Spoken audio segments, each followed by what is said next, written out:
तुमचा श्वास घेण्याची पद्धत चुकते, श्वास चुकतोय आणि त्यामुळे अनेक आजार होत आहेत. तुमचं वजन वाढतंय, तुमचं एजिंग होतंय, प्रतिकारशक्ती कमी होते, तुमची झोप, तुमचं पचन हे सगळं श्वासावर खूप मोठ्या प्रमाणात अवलंबून आहे. हे तुम्हाला माहिती आहे का? आपण दिवसाला हजारो वेळा श्वास घेतो, पण त्या हजारो श्वासांपैकी एकही श्वास आपण आपलं आरोग्य आणखी चांगलं करण्यासाठी जाणीवपूर्वक वापरत नाही. आपण खूप चांगला आहार घेतो, सप्लिमेंट्स घेतो, डाएट प्लॅन करतो, व्यायाम करतो, तपासण्या करतो, पण ज्या गोष्टीवर आपला मेंदू, आपला हृदय, हार्मोन, रोगप्रतिकारशक्ती उभी आहे त्या श्वासाकडे आपलं दुर्लक्ष होतं. एक डॉक्टर म्हणून मी तुम्हाला सांगते की आज लोकांना औषधांची कमतरताच नाही. बहुसंख्य पेशंट्समध्ये न्यूरोसिस्टीम्स किंवा अंतर्गत व्यवस्था बिघडली आणि श्वास ही त्या सिस्टीमची दुरुस्ती करण्याचं माध्यम आहे. 2-3च गोष्टी अशा आहेत ज्यामुळे आपण आतून शरीराला स्वतः रिपेअर होण्याची संधी देऊ शकतो.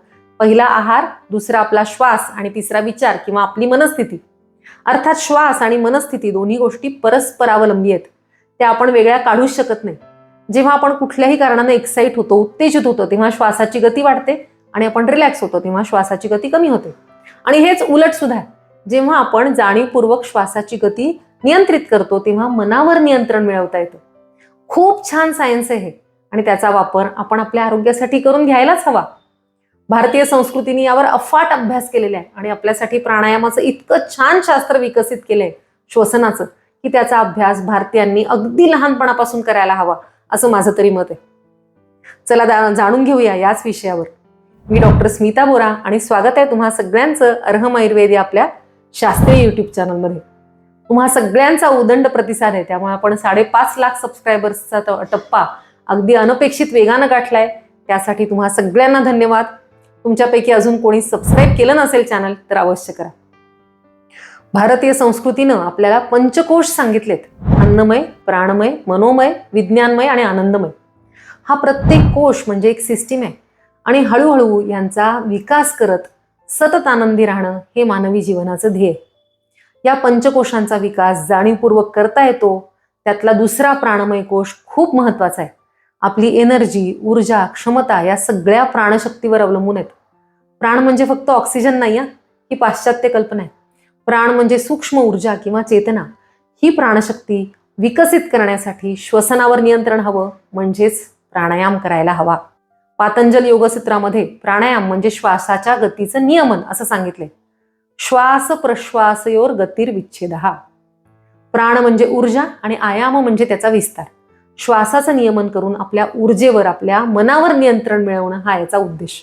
आधुनिक भाषेत सांगायचं तर ही ऑटोनॉमिक नर्वस सिस्टीमची एक रिप्रोग्रॅमिंग आहे प्राणायाम म्हणजे. आपल्या शरीरात सिम्पथेटिक, पॅरासिम्पथेटिक असे 2 मोड आहेत. सिम्पथेटिक म्हणजे fight or flight he system असते. ही ऍक्टिव्हेट झाली की आपला कॉर्टिसॉल म्हणजे स्ट्रेस हार्मोन वाढतं, हृदयाची गती वाढते, पचन मंद होतं, सगळीकडचा ब्लड सर्क्युलेशन वाढतं आणि आपण ऍक्शन मोडमध्ये जातो. आणि दुसरी पॅरासिम्पथेटिक म्हणजे रेस्ट आणि रिपेअर अशी सिस्टीम आहे. याच्या ऍक्टिव्हेशनने झोप सुधारते, हार्मोनल बॅलन्स होतो, आपल्या पेशी रिपेअर होतात. म्हणजे शरीर मनाला हील करणारी, रिपेअर करणारी सिस्टीम आहे. आज बहुतांश लोक कायम सिम्पथेटिक सिस्टीम मध्ये जगतात, म्हणजे सतत ऍक्शन मोडमध्ये. त्यामुळे काय होतं, मग शरीरात इन्फ्लमेशन होतं, इन्शुलिन सिस्टीम बिघडते, ओबेसिटी वाढते, अँझायटी होते, इरिटेबिलिटी होते आणि अकाली येणारं वार्धक्य किंवा आजार वाढतात. जर तुम्ही दररोज प्राणायाम करत नसाल तर तुम्ही तुमच्या नर्वस सिस्टीमला सतत तणावाखाली ठेवता आणि वर्षानुवर्षाचा हा ताण आहे तो मग मेटाबॉलिक डिसऑर्डर आहेत किंवा हृदयविकार आहेत अशा अनेक गंभीर आजारांचा बेस बनतो. All India institute of medical सायन्समध्ये एक संशोधन झालं. त्यात नियमित प्राणायाम किंवा श्वसनाचा अभ्यास केला तर हार्ट रेट व्हेरिएबिलिटी सुधारते. त्याला म्हणतात HRV, म्हणजे तुमच्या हृदयाची फ्लेक्झिबिलिटी, लवचिकता. HRV जास्त म्हणजे ताण सहन करण्याची शरीर मनाची शक्ती जास्त. आणखी एक संशोधन झालं. त्यात असं सिद्ध झालं की नियंत्रित श्वसनामुळे ॲमिग्डाला हा मेंदूमधलं जे केंद्र असतं त्याची ओव्हर ऍक्टिव्हिटी कमी होते, त्यामुळे अँझायटी कमी होते आणि हिलिंग किंवा रिपेअरिंग मोड वाढतो. वेगस नर्व असते त्याचं सुद्धा काम यामुळे सुधारतं. त्यामुळे इन्फ्लेमेटरी मार्कर्स म्हणजे शरीरात अंतर्गत सूज येण्याची प्रक्रिया असते ती प्राणायामामुळे कमी होते. म्हणजे प्राणायाम केवळ मनासाठी नाही तर तो न्यूरो, एंडोक्राईन, इम्युनिटी या 3ही सिस्टीम्सचं बॅलन्स करण्यासाठीचा आधार आहे. बऱ्याच संशोधनांमध्ये आढळले की नियमित प्राणायाम केला तर कॉर्टिसॉल हे स्ट्रेस हार्मोन आहे त्याची लेवल खूप कमी होते आणि त्याचा खूप छान रिझल्ट आपल्या आरोग्यावर खूप कमी काळात दिसायला लागतो. माझ्याकडे मध्यंतरी एक महिला आली होती, 40-45 वय असेल. मेनोपॉजचे सगळे सिम्पटम्स, चिडचिड, पोटाचा घेर वाढलेला, वजन वाढलेलं, बीपी बॉर्डरलाईन झालेलं, सारखी ऍसिडिटी, झोप बिघडलेली आणि बरेचसे रिपोर्ट जवळजवळ नॉर्मल. औषधं तर मी चालू केलीच, पण त्यामुळे खूप रिझल्ट दिसत नव्हता. म्हणून तिच्या औषधात काही फार बदल न करता मी दररोज 15 मिनिटं प्राणायाम करण्याचा सल्ला दिला. पहिल्याच आठवड्यात झोप सुधारली, 3 आठवड्यात चिडचिड कमी झाली, प्रसन्नता आली आणि साधारण 1.5 महिन्यानंतर बीपी बराचसा कमी झाला. झोप तर खूपच छान झाली. हे आहे नर्वस सिस्टीमचं रिसेट बटन. अर्थात हे फक्त एक उदाहरण झालं. बऱ्याच केसेसमध्ये आम्ही BP, thyroid, sugar, cholesterol, acidity, वजन या सगळ्या गोष्टीत प्राणायामाचे फायदे वर्षानुवर्ष प्रत्यक्ष पाहिलेत, अनुभवलेत.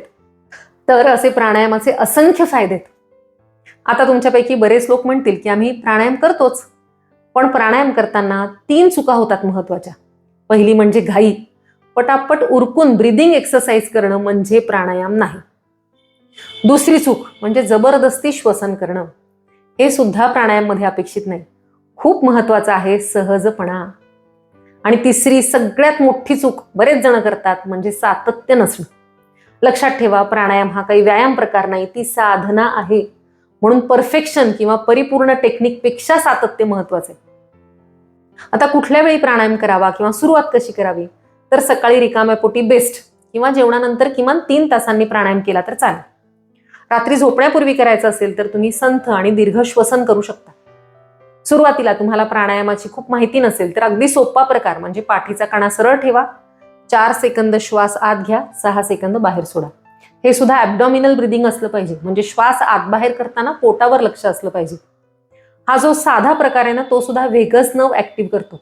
आणि ही नर्व आपलं पचन, हृदयाची गती, मनस्थिती किंवा मेंदूचं आरोग्य या सगळ्याशी संबंधित असते. एवढा साधा प्रकार नियमित केला तरी सुद्धा खूप फायदे मिळतात, लगेच जाणवतात तुम्हाला. तसंच अनुलोम विलोम हा सुद्धा एक सोपा प्रकार आहे. त्याला नाडी शोधन किंवा सहज प्राणायाम म्हणतात. हा सुरक्षित प्रकार आहे. एका नाकपुडीतून श्वास आत घेणं सहजपणे आणि दुसऱ्या नाकपुडीतून बाहेर सोडण्याची ही प्रक्रिया आहे. त्यामुळे मेंदूचे 2 हेमिस्फिअर्स असतात, त्या भागांमध्ये समतोल निर्माण होतो, असं EEG मधून सिद्ध झालेलं आहे. विद्यार्थ्यांमध्ये एकाग्रता वाढण्यासाठी किंवा ज्यांना ऑफिसमध्ये खूप वेळ स्क्रीन समोर बसायचं असतं, मानसिक थकवा येतो, फटीग येतो, ते कमी करण्यासाठी आणि हार्मोनल बॅलन्स करण्यासाठी, एकूणच स्ट्रेस लेवल कमी करण्यासाठी याचा खूप छान फायदा होतो. 10 मिनिटं रोज केला तरी पुरेसा आहे. भ्रामरी हा सुद्धा असाच एक सोपा प्रकार आहे. या प्रकारामुळे सेरिब्रल ब्लड फ्लो सुधारतो, मन शांत होतं. 40 वर्षानंतर ब्रेनचं एजिंग कमी करण्यासाठी हा प्रकार खूप महत्वाचा आहे. यामध्ये म कार गुंजन असतं. यामुळे मेंदूमध्ये काही व्हायब्रेशन्स निर्माण होतात, त्यामुळे मेंदू रिलॅक्स होतो, ब्लड फ्लो चांगला होतो तिकडे. असाच आणखी लोकप्रिय प्रकार म्हणजे कपालभाती, पण हे सगळ्यांसाठी नाही, याचा अतिरेक सुद्धा नको. चुकीच्या पद्धतीनं कपालभाती केली तर चक्कर येते, उष्णता वाढते किंवा बाकी त्रास होऊ शकतात. ज्यांना खूप बीपी असतं, हर्निया आहे किंवा प्रेग्नन्सी आहे, त्यांनी तर कपालभाती टाळायलाच हवी. आता हे मी फार सोपे उदाहरणादाखल सर्वांना माहीत असलेले प्रकार आहेत, त्यांचा फक्त उल्लेखच इथे करते. याशिवाय विभागीय प्राणायाम असतात, सूक्ष्म प्राणायाम असतात, मुद्रा प्राणायाम असतात, असे असंख्य प्रकार आहेत प्राणायामाचे. पण ते तुम्हाला योग्य शिक्षकाच्या मार्गदर्शनाखाली शिकूनच घ्यायला हवेत. त्यामध्ये पुन्हा पुन्हा सुधारणा करायला हवी आणि सातत्यानं नियमितपणे त्याची प्रॅक्टिस करायला हवी, तरच त्याचे सगळे फायदे मिळतात. सगळ्यात महत्वाचा मुद्दा यातला तो आहे सातत्य. तुम्ही प्राणायाम आठवड्यातून एकदा केला तर सगळे फायदे मिळणार नाहीत. आपल्या नर्वस सिस्टीमवर दररोज ताण येतोय, म्हणून त्याचा जो बॅलन्स आहे, त्याला जी विश्रांती ती दररोज द्यायला हवी. आपण मोबाईल रोज चार्ज करतो, पण आपला मेंदू, आपलं मन रोज चार्ज करण्यासाठी 15 मिनिटं सुद्धा देत नाही. हे फार दुःखद आहे. दररोज 15 मिनिटं सकाळी रिकाम्या पोटी किंवा संध्याकाळी शांत वेळेत तुम्हाला जमेल तेव्हा नियमित सराव केला तर 1.5 महिन्यात अगदी मेजरेबल शारीरिक बदल सुद्धा दिसतात. लक्षात ठेवा की प्राणायाम नियमितपणे करण्यासाठी तुम्हाला काहीच वेगळं लागत नाही, खूप साधनं लागत नाही, खूप जागा लागत नाही, खूप वेळ सुद्धा नाही. फक्त 15 मिनिटं आणि तुमचा श्वास. जर तुम्ही 30 गाठली असेल, 40 गाठली असेल आणि स्क्रीन समोर दिवसभर बसत असाल, तुम्हाला झोपेची तक्रार असेल, पोटाचा घेर वाढतोय, तर प्राणायाम हा ऑप्शनल नाही, तो मस्ट आहे. आता निर्णय तुमचा आहे. दररोज 15 मिनिटं स्वतःला द्या, श्वासाला द्या, नाहीतर मग पुढची 15 वर्ष डॉक्टरांना किंवा औषधांना द्या. आपण सगळेच जण आरोग्य यात्रेचे सहप्रवासी आहोत हे मी वारंवार सांगत असते. अधिकाधिक स्वस्थ होणं आणि इतरांना स्वस्थ होण्याची प्रेरणा देणं हे आपलं उद्दिष्ट आहे. म्हणून आज आपण एक 21 डेज चॅलेंज घेऊया. रोज 15 मिनिटं न चुकता फक्त 21 दिवस प्राणायाम करा आणि तुमच्यात झालेले जो बदल आहेत, फरक आहेत त्याची नोंद ठेवा.